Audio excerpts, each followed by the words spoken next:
Welcome to the culinary scene for a virtual product demonstration.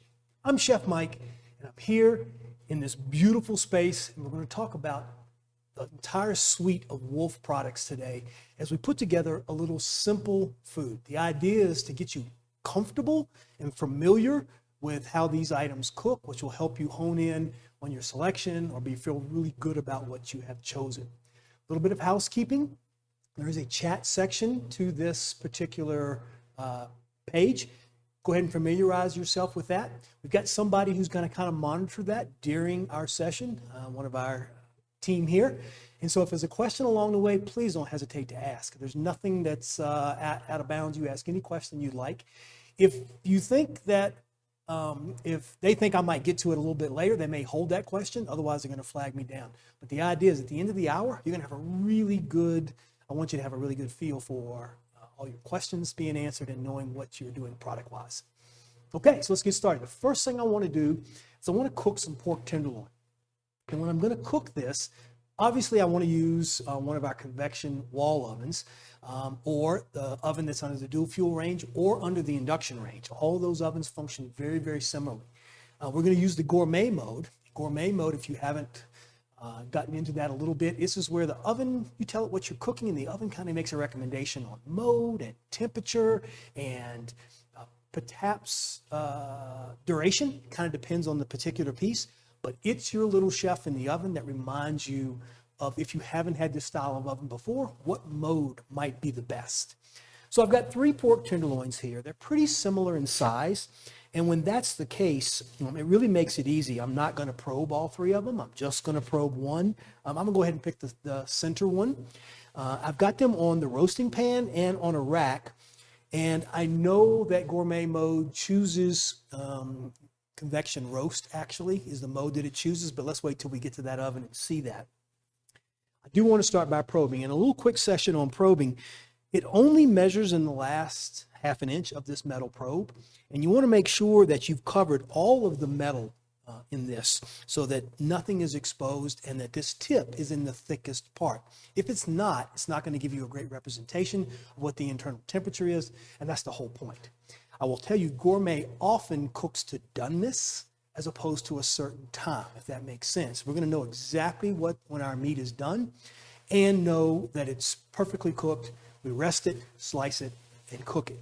Since we're doing pork, we have some variation of temperature too. So I'm going to take this middle one and I'm going to slide the probe right into the center of this middle one, trying to in the thickest part of that tenderloin. Perfect.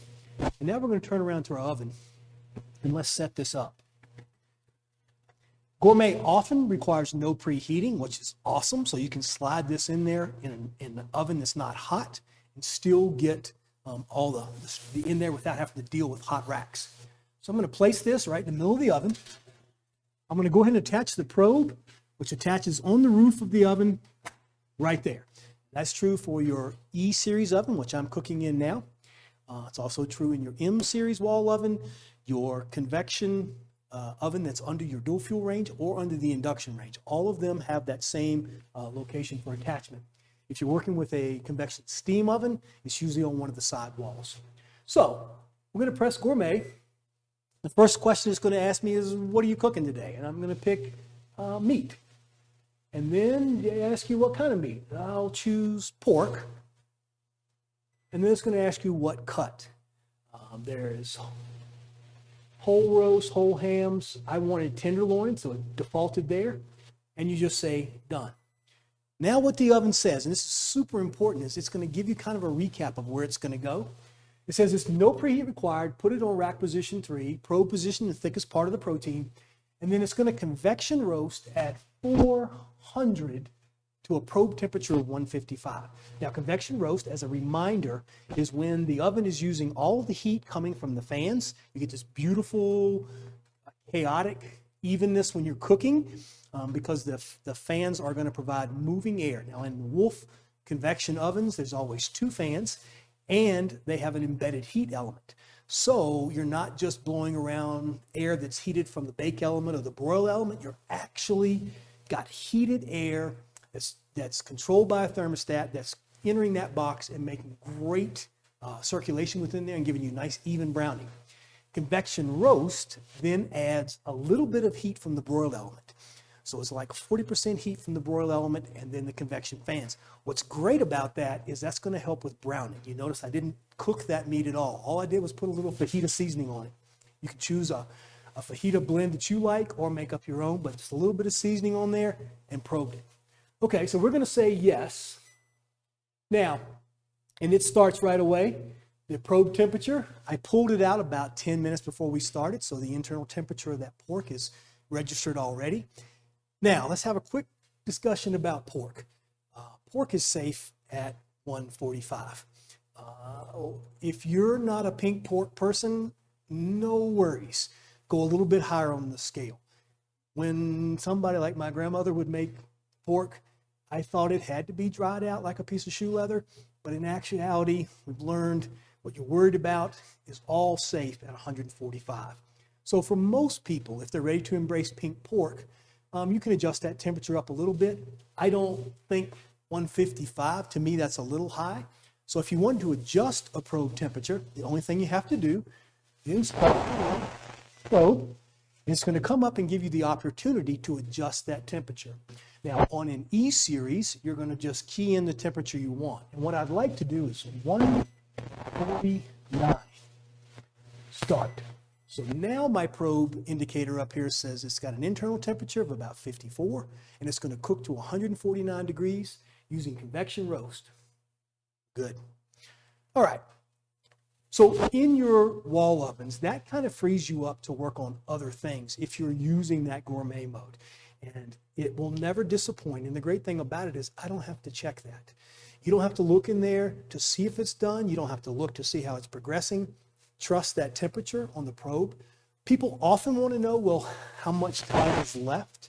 And the only thing I can offer is it will creep a little quicker towards the end of the cook time, but it's not going to give you a hard and fast time as to when something will be done. Based on these tenderloins being relatively thin, I'm guessing about 35 to 40 minutes is what that's going to take. I'd like to transition and talk about some cooking surfaces. We're going to start with the induction, this surface here. You haven't, if induction is not in your mix, that's okay. It might be in someone else's who's on the call.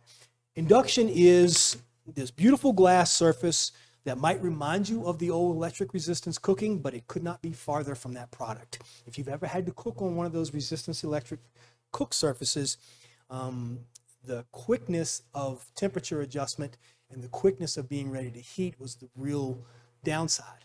On induction, it is instant on.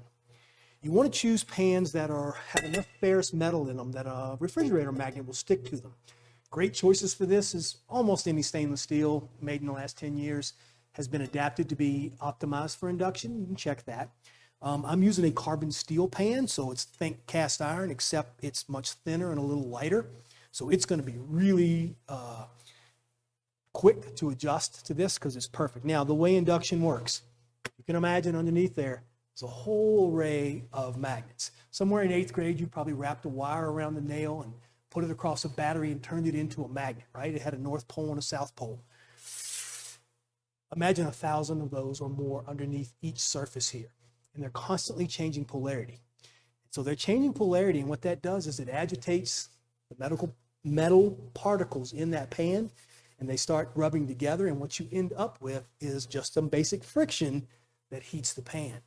But because of that, if it cooks over, this glass isn't hot. It's only hot directly under where the pan was. It's the most efficient heating surface, period. It's about 40% faster than gas. And one of the great things, and what you may have in terms of choosing induction, has to do with its cleanup. If something boils over, let's make it something messy like maple syrup, right? Something really ooey gooey and sticky. It won't burn to this glass surface.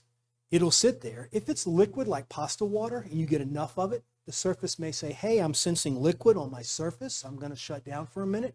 Let you wipe it up. You can go right back into cooking. There's no delay. There's nothing to clean. When you're done cooking, the cleanup on this could not be easier. Typically, we'll just use a microfiber cloth and you are there. So I've got this preheating. Typically, you're only talking about 90 seconds to 2 minutes. So I tell people if you're going to cook on your induction, the biggest adjustment from coming from gas is to make sure everything's cooked and you bring your beverage with you. You don't want to turn around with something going too fast and then end up it moving too fast on you. Now, I've chosen this larger area here. If I had something like a griddle pan or a roasting pan, in our induction tops, you're able to bridge two of these areas together. And in this one, this is a 30-inch induction cooktop. We also have it in a 15, a 24, and this is a 30, and a 36. So lots of choices there, and we have induction ranges in both 30 and 36. But I can take these two areas and place a larger pan across them, bridge them, and now I have got perfect ability to cook with one set of controls. I can already smell my pan is hot and heating up, so I'm going to go ahead and add a little bit of fat. And when you're sauteing on this, you want to make sure that you're adding a neutral oil, right? High smoke point. Look at that. It is ready in that little bit of time. So we're going to start with I like to bring a little bit of summer into the middle of the whatever season we're in. So I've got some corn that's been cut off the cob. Now you saw me turn it on. That's how fast it is up to temperature and ready to provide a great surface for searing corn. So we'll get a little browning here. Now let's say you were doing pasta. If you're doing pasta, there's also a feature called Boost. And what Boost does is it draws power from the others, boosts the power in the area that you've asked for it to 1.5 times the power. So if you have a 6-quart pasta pot or maybe a large pot for doing crab boil or shrimp boil and you want to do that on your surface, using Boost will allow it to get there much faster. Typically the Boost lasts for about 10 to 12, 15 minutes and then it will revert back. During that time, your power is reduced in your other areas, but it's typically not an issue. If I fill up a 8-quart pasta pan with 6 quarts of cold tap water, I can typically get it to a boil in about 6.5 minutes. That gives you a sense of what that is. This corn is smelling delicious. Almost takes on a flavor of popcorn when it's in this roasting stage. You are looking for a little bit of color, just because that will help give you another note of flavor.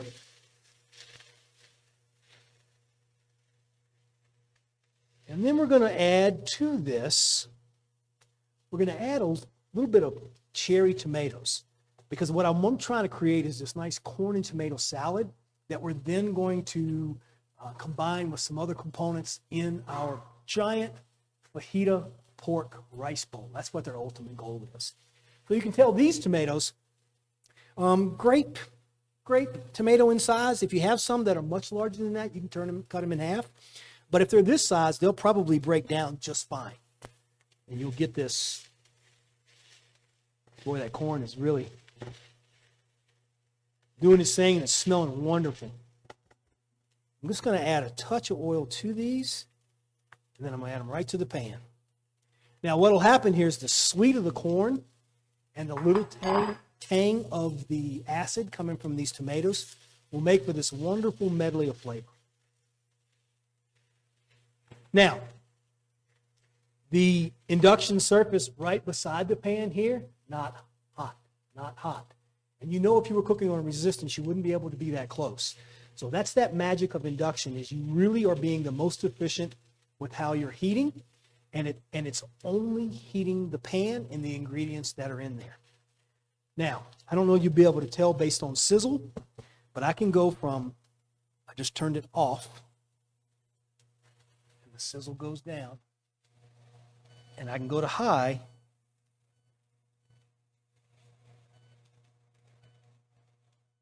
and you'll hear this sizzle come back right away. It's an instantaneous shift when that sizzle comes back in power. Now these will probably take a few minutes. I've got the corn browned a little bit. Now what I want those tomatoes to do is just kind of roast a little bit and then burst in their skins, and then letting all that acidic juice kind of come back into this. So I'm going to leave that Put a little bit of salt in there. And then I'm going to turn it down. And we're going to move over and talk about some other pieces now. I'm going to turn that down so those tomatoes can pan roast. But that is the beauty of induction. It is fast, it is powerful, and cleanup is easy. I tell most people, my whole point in talking to you about induction at all is you're not giving up anything. We're not going to go away from gas. Gas is always going to be here. It's primal. We've cooked on fire forever. But you're not sacrificing if you move to a surface like induction. You have just as much control, just as much power, and the cleanup, if it fits your design, typically that has to be an element too. Does this fit in your design? But if it does, you're going to be really happy with this.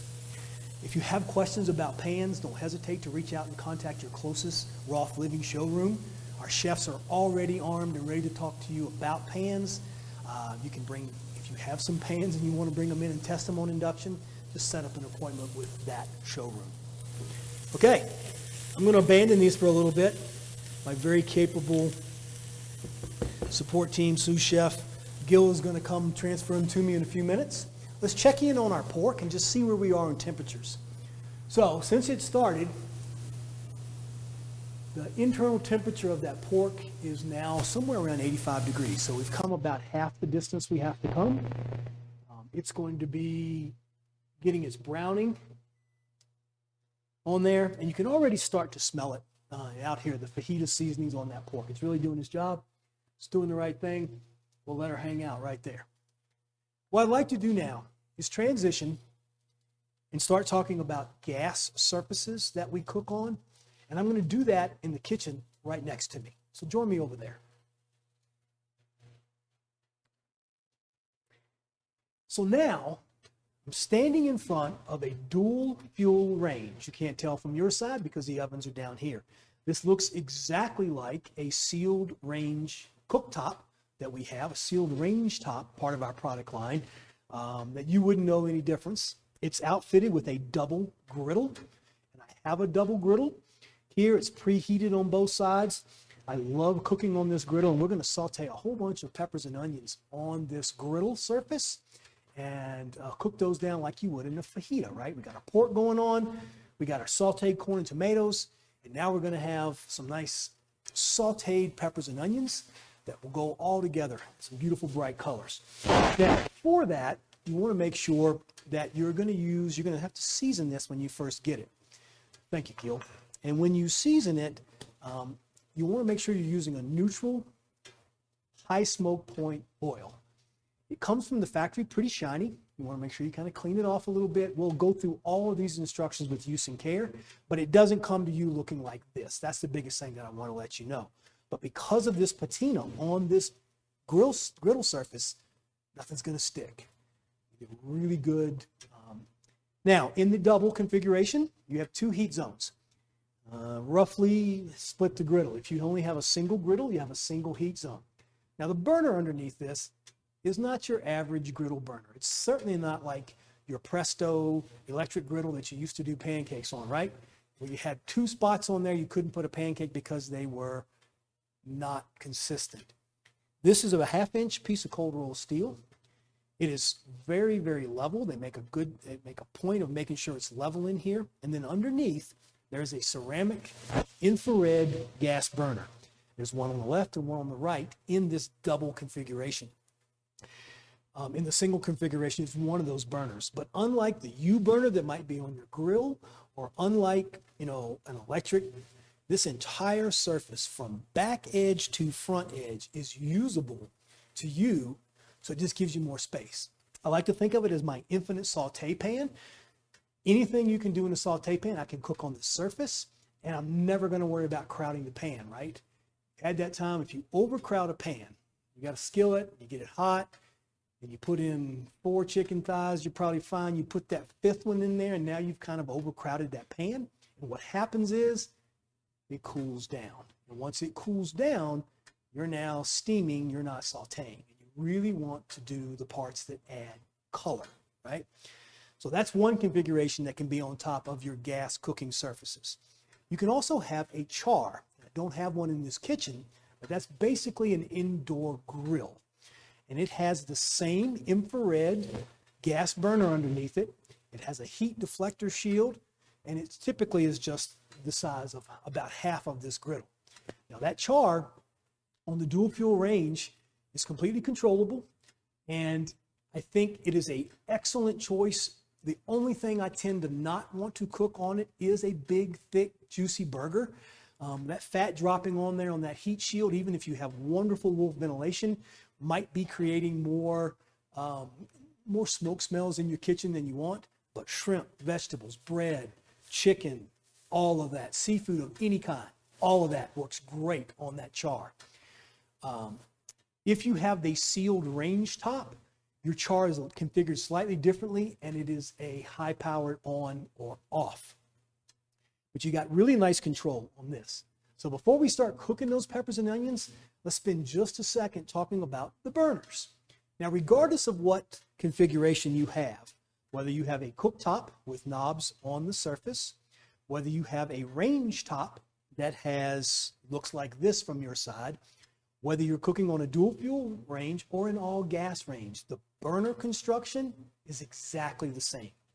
So I'm going to lift this grate off. You want to make sure when you're taking these grates off, you lift them up. Don't drag them, because you can put a couple of racing stripes on the front of your beautiful stainless steel and you'll never forget how it got there. So what I want to talk about is our patented dual stack burner. What this dual stack burners do is it's going to give you the complete control through the entire range of cooking for any temperature.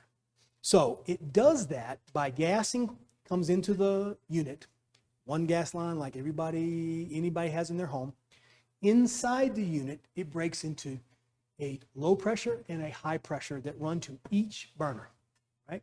So underneath this top is a maze of gas lines. You don't have to worry about that. That's for service. But this burner, because it has two, allows you to have a set of holes at the very bottom, small set, and another set of holes really up high, right?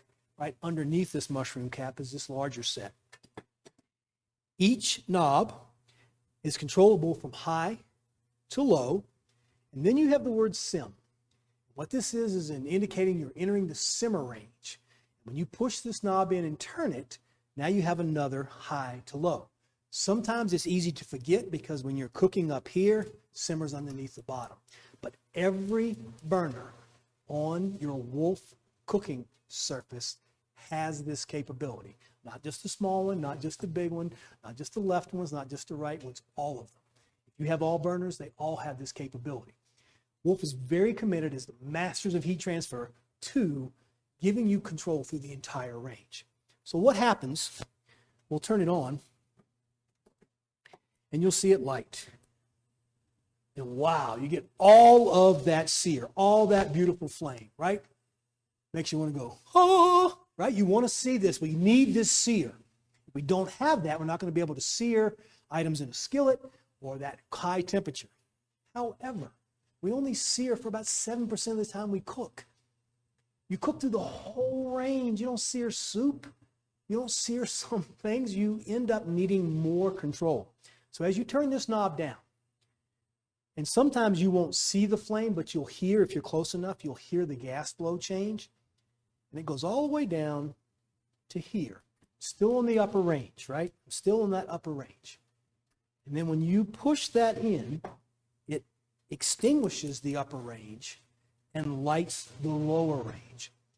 What you don't have is something that's constantly cycling on and off. Click, click, fire, extinguish. Click, click, fire, extinguish.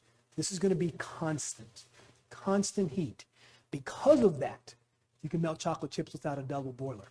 You can hold delicate sauces or tomato soup or game day chili. You can hold it the entire time because this is going to give you that control. So as we come down in that simmer range, all the way down to this point, now you can comfortably hold your hand over that burner and not feel like it's something it truly gives you that control through that whole range. Now, I'm not advocating you hold your hand over the burner, but know that you got a lot more control at very low temperatures than you might have been too accustomed to, depending on what you were coming from when you're cooking. Typically, you don't have to have the burner on high to preheat your pan. Probably somewhere around the middle of the upper range to the lower part of the upper range is enough to preheat it. Why do you preheat pans? We want to make sure we open up the pores. When you put a pan on here and preheat it, just like we did this griddle, what that does is it opens up the pores of the metal. Because this is seasoned, that means there's a little bit of fat there. In a regular stainless steel pan, if you'll preheat it just for a couple of minutes and then add your oil, you will not add as much. You won't add as much because it is now heated. Sometimes we tend to be a little more heavy-handed in a cold pan. That being said, it doesn't take 10 minutes to heat it up either. I'm afraid on this 20,000 BTU burner, if you had it on high heating for 10 minutes and you went to put food in it, you're going to get splatter and browning right away. So heat it up on that moderate temperature, and then once it's heated, you are ready to roll and cook with it. Okay? Dual stack burners. They will be your best friend because they are so versatile, and Wolf is committed to that lower temperature cooking. Same is true in their ovens. Your ovens go down to 85 degree for proof. Your ovens go down to a dehydration temperature of about 120 or 125, so you can dehydrate. There's so many things in that low temperature range that are so important, and Wolf holds them at priority so that you, as you create in your kitchen, can totally cook in that whole range comfortably. Now, is there a smaller burner? Yeah, typically your rear left burner is the smallest. And then they go up larger to the front, slightly smaller in the back. The actual numbers will depend on your particular unit. But just know that even on this smallest burner with a small cast iron skillet, plenty of heat to sear scallops perfectly, no problem at all. So it has a ton of what you are looking for. Okay, our griddle's preheated. I'm gonna cook some peppers and onions. Our pork is coming along over there. My tomato and corn salad is done. So even though this has been seasoned and it has this wonderful patina, I want to put a little bit of fat on here. I talked briefly before about oils, and the oil will give you a recommendation when you get to that point. You want to think about neutral high smoke point oils. The only thing I typically say don't use extra virgin first press, cold press olive oil, only because the smoke point is really low and everything you paid extra for that wonderful tasting oil is gone in the first puff of smoke. So let's put this on there, make sure your vent is running. And I tell people, train your ventilation. If you're getting ready to cook or getting ready to preheat, turn this on, give it 3 or 4 minutes so the air in your space gets a flow pattern established and works well. I've just got some thinly sliced peppers and onions. Any of your choice will do. And this is a big bowl. You can tell that's a mound of those. But I'm not going to have any problem on this surface perfectly cooking these. Let's be quiet for a minute, let you hear the sizzle. Wow. Thank you, Chef. So in the time we've been talking, our pork is done. It's completely cooked to the doneness temperature. We're going to let it rest, and then I'll slice that into our bowl once we're done with everything else.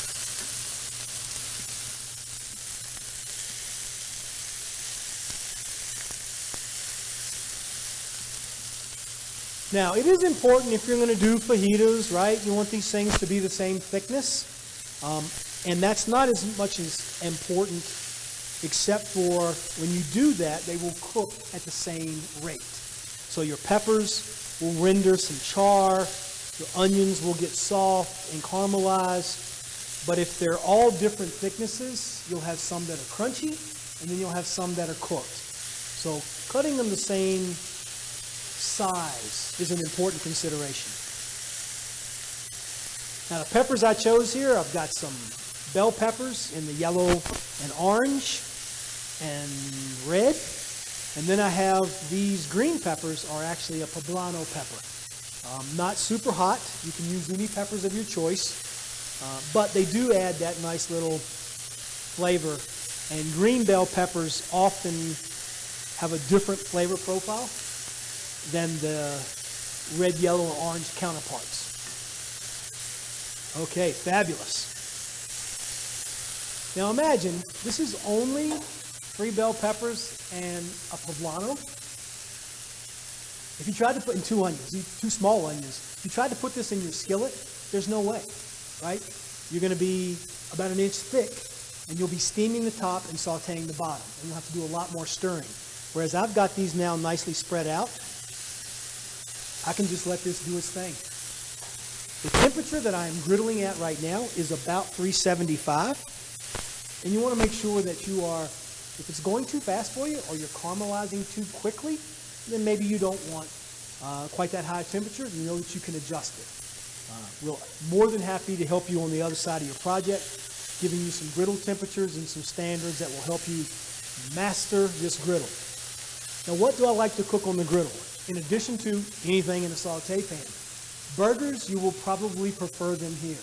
Anywhere that you like a burger in town other than Burger King, anywhere you like your burger, it was probably cooked on this flat top, because it ends up caramelizing the smash burger night. You can do all of that with this griddle.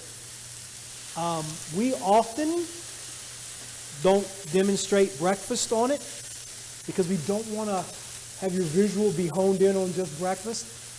You can cook anything on here.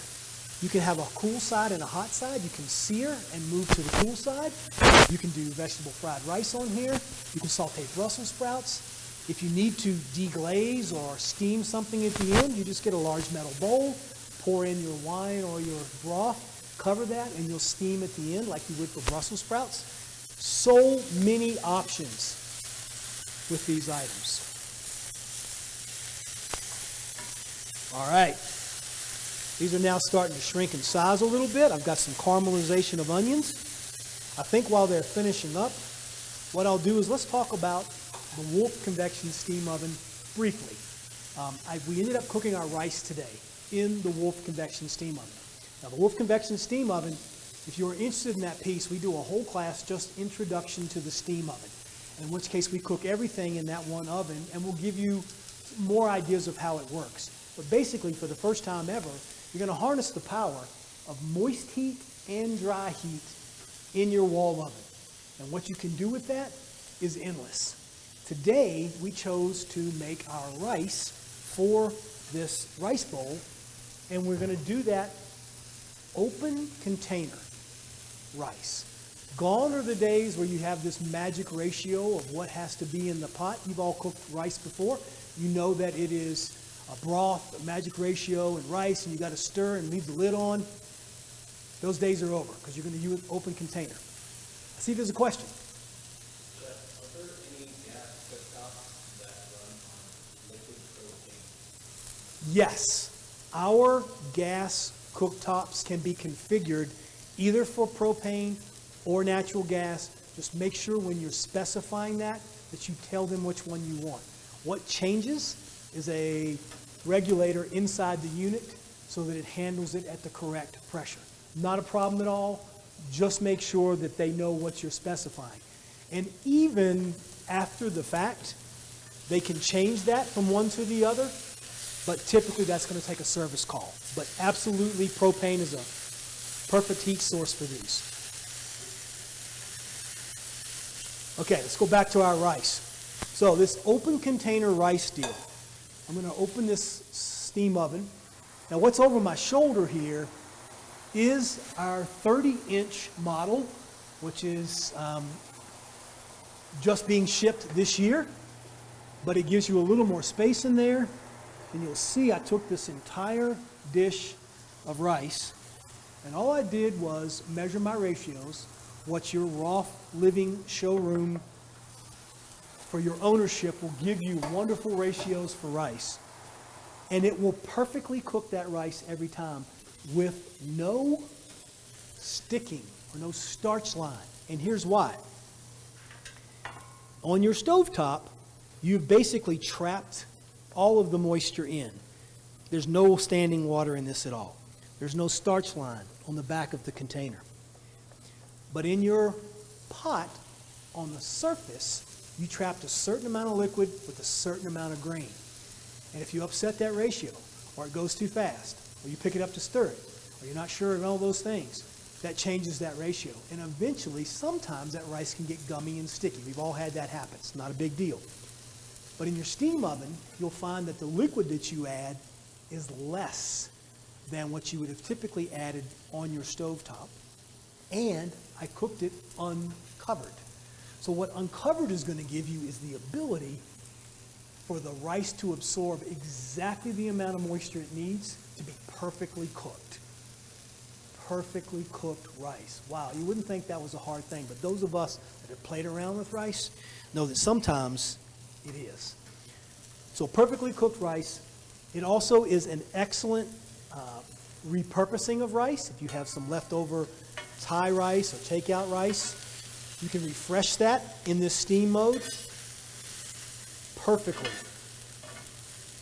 Now, in addition to steam, the convection steam oven cooks with dry heat with heating elements embedded in the fan housing, just like the wall oven we talked about when we first started cooking our pork. So you can do both dry. I can cook a pan of brownies, a bundt cake. You can cook chicken. Anything can go in that steam oven. And you can do other things that just use steam. So you can have a spa day. There's a wellness mode. You can steam shellfish and crab legs. You will not believe how perfectly it cooks pulled pork or chuck roast, because all of those things we used to do closed in our oven benefited because we did that because it benefited from moisture. In a steam oven, you can introduce moisture, so you have that ability to do that without the combination of those pieces. So very, very, very versatile in the way it cooks. And it can also, if you're somebody interested in sous vide, and sous vide is where you cook at a low temperature sealed in BPA-free plastic for a long period of time. Often beef is done that way, but the idea is you can do that in your Wolf convection steam oven because your steam is accurate to within 1 degree. That's super important when you're trying to do something like sous vide. Got another question?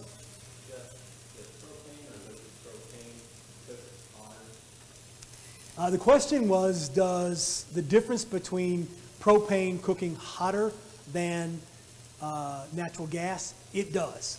Cook a few degrees hotter just in how it burns. However, you're not going to notice a problem or have any issues with adjusting cooking with propane versus cooking with natural gas.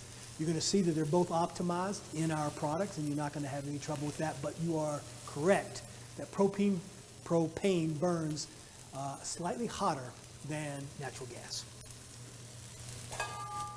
Okay, these are right at where I'd like to have them. I am going to season them a little bit, and then we'll start putting this dish together. Our pork has been resting here. That's good. We'll start cutting that in a moment, let you get a look at what that looks like. I tend not to salt vegetables on the griddle before I cook them.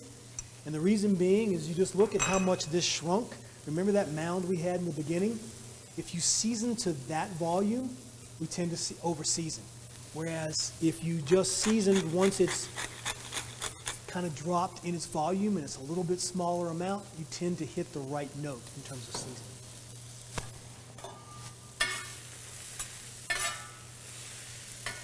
Now, I will talk about cleaning this griddle. It couldn't be easier as well. We actually use steam to clean this griddle. So once you're done cooking on it, you turn it down to a temperature that water will still boil. I tend to do about 225 to 230. And the reason I do that is it allows me to then add water to this surface. What that water does is it picks up, think about how oil and water play together. Oil floats on top of water. When you add liquid to this, typically in a double it's about 1.5 cups. In a single it's about 3/4 cup. You add water to that, it's going to go to steam, but it's going to lift all of those impurities to the surface. And you'll typically see them.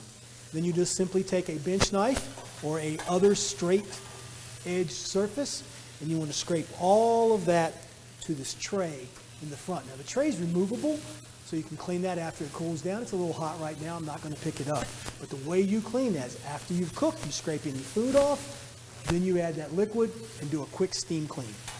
We'll take you through this process once you're in one of the ownership sessions. So now I'm going to shift to here.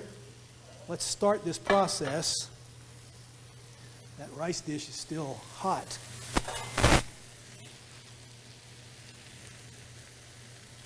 We'll shift this rice to our platter. Then we'll cut our pork tenderloin and start to build this beautiful plate. See how that rice is not sticking together? It's really individual grains. If you've ever had a mushy rice mess, you'll know what I'm talking about.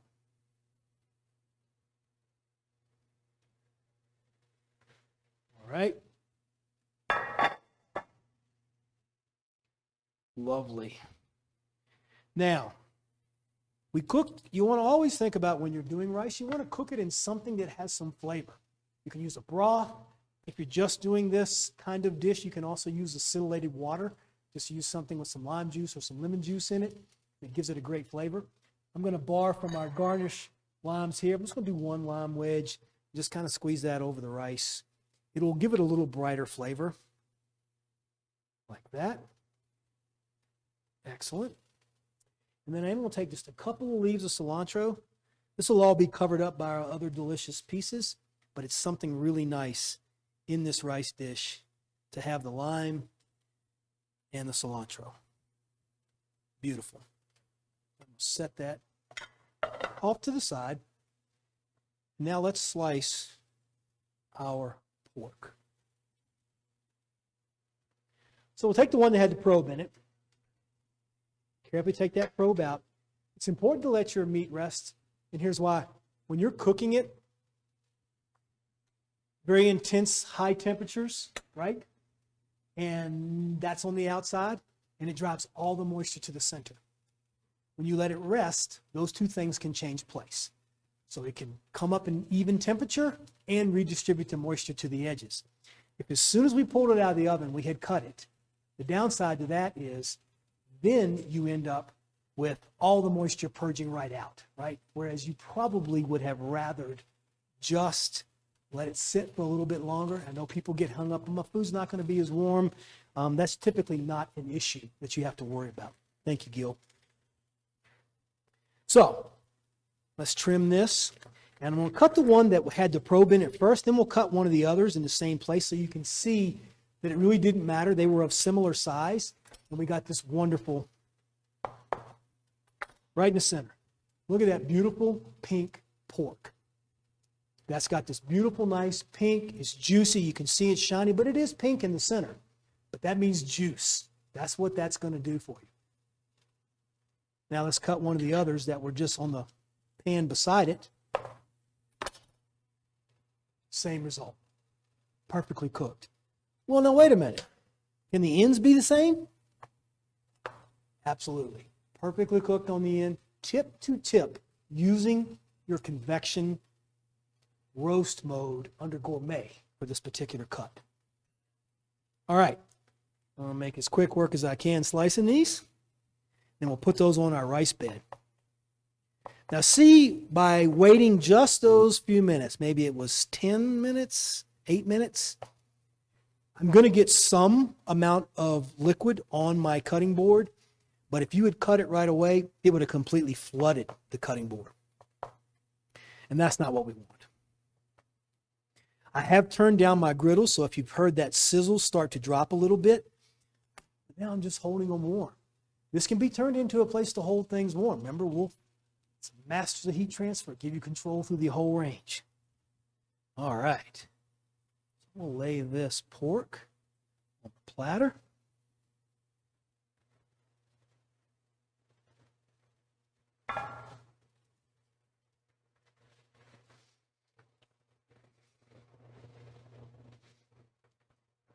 Yeah, all the little pieces will be good too. They'll probably eat all of it. All right. Third one. Still perfect in the center, right? Edge to edge, perfectly cooked.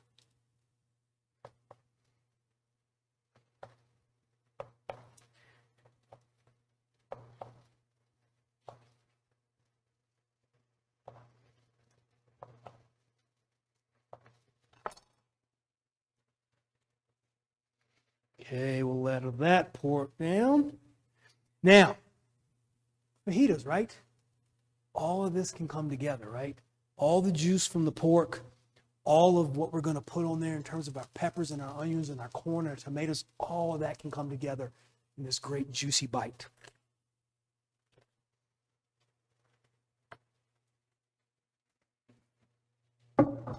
Now it's time. Let's add the other pieces, the other elements that are going to make this beautiful.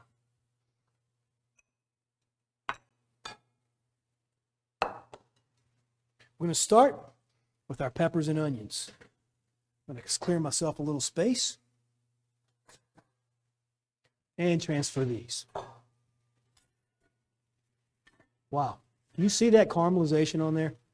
You guys still got all the beautiful color of all the peppers you had, but you've also gotten nice char on those onions. And I promise you they're going to be sweet, because what happens when you caramelize vegetables? Natural sugars come to the surface, makes that little sweetness and then that little darker color. Absolutely what you want to do for fajitas.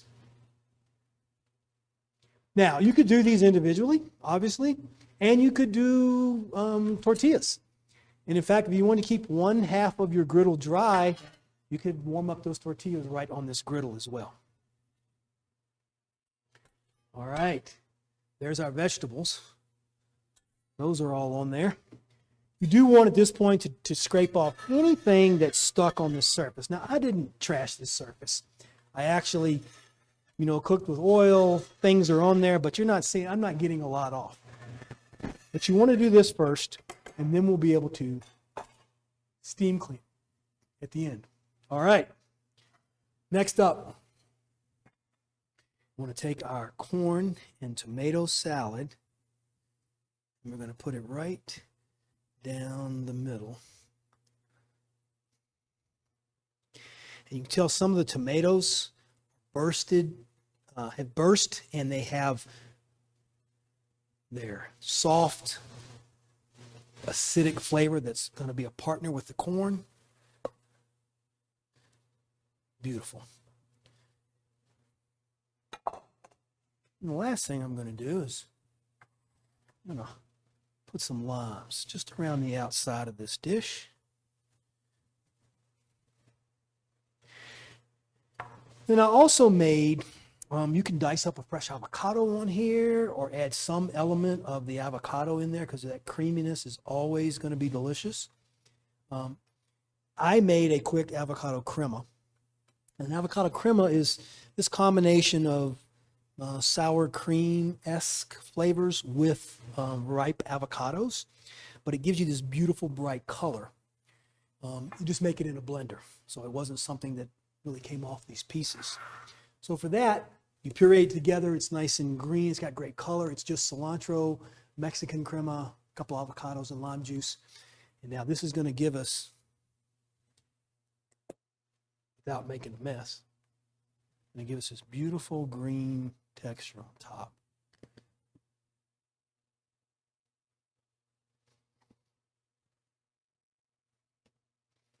And now the final touch is just some more of that cilantro that we put on the rice over the top. So in a quick review, we probed our pork, we rubbed it with fajita spice, we probed it, put it on the gourmet mode, and popped it into a Wolf convection wall oven. We're using the E-Series today. The recipe, Gourmet works in all of them exactly the same. Then we worked on our induction cook surface, and we sauteed some corn in a carbon steel pan. And then we sauteed some tomatoes in there. All cooking on induction, quick up, quick down, really nice for that brown char on the corn. Then we shifted gears to here, and we griddled our peppers and onions. Now, truth be told, I could probably do these components together on any number of these surfaces, but the idea is to show you something in motion in all of them. So we griddled our peppers and onions. Got nice softening caramelized color on our onions, and we ended up with these beautiful peppers, all kind of colors, and you saw how much they shrunk, so they gave up their liquid. Meanwhile, we had cooked in our Wolf convection steam oven, we had cooked some rice. This was just basmati rice. We rinsed it really well. We used a little chicken broth to cook it in, and then I put a little squeeze of lime over it and put it on the plate. Open container as a reminder to give you those perfect results without worrying about the ratio or whether you can stir it or not on the stovetop. And then lastly, we combined all of that together in this platter for a wonderful family-style pork fajita rice bowl. Thank you for hanging with me through all of these pieces. Again, the goal is to make you feel really comfortable about the direction you're going in your kitchen, or perhaps open the idea of another piece that might fit better. The most important decision you can make is how you cook. Know that we have what you need to cook the way you cook. Not everybody's configuration is the same, but having the confidence that I can cook on this surface, or the induction surface, in the wall oven, in the steam oven, and know that all of that is going to come together in a cohesive meal gives you a lot of confidence in how you can cook with Wolf. So, thank you. I'll give you a minute or so if you have a question, but know that if you have a question beyond this session, know that you can always reach out to your nearest showroom. You can reach out to me directly and just ask that question. We're more than happy to help you both as you start to sort out your decisions, as you select and design your kitchen, as well as we are absolutely committed to giving you full support after the purchase with ownership, use and care classes on all of our suite of appliances. If there aren't any questions, thanks for watching. Come back to our channel. We have classes, virtual classes offered every month, but also come back for inspiration, recipe content, use and care. Thanks for watching.